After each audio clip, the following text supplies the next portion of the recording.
All right, today I went removing these rear engine mounts on my bike.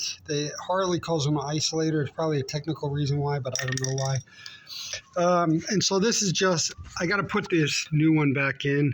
I originally used two jacks because I saw a video where as soon as the guy basically unscrewed these bolts from right here, everything dropped, right? So I thought, well, maybe this was dropping, and so it's like two attachments. All right, but it turned out this, you don't need anything for this. All right, so it's just the one right there, but it's still going to drop a little bit. So, and the only other thing I had a problem with was the two bolts that went right up there. It's not a problem. It's a little because of this is kind of in the way. So I used this setup with the angle on the end there, and just kind of made it so it was wedged up against here, because I knew I was going to have to take my impact wrench to get the other side, and I used this impact wrench to stabilize it so it wouldn't move when I was getting the other side with the other impact wrench.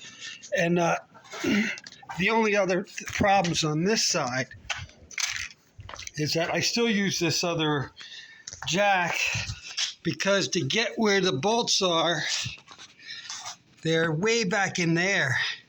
All right, so to be able to get, so I had to get to the bolt this way through the exhaust here, and you have to remove the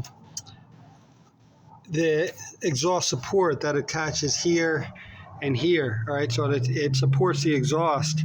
All right, so you have to move that to get to in here, but the problem is when you do that, the exhaust drops, and you can get to that first one through this way, but the second one that's behind this, you can't, because this thing, the rear brake fluid reservoir gets in the way.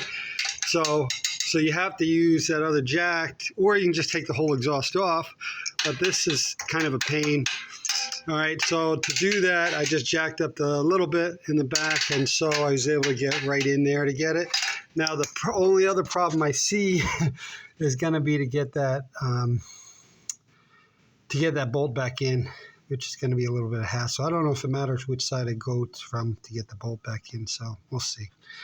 All right, if there's any other problems, now it's just a matter of, I mean, there's only 3 bolts or 4 bolts, so it's relatively easy getting them out. The problem is getting around the rest of the bike. So it's not hard to unloosen, it's just hard getting access to it. All right, if there's any other problems, I'll add more.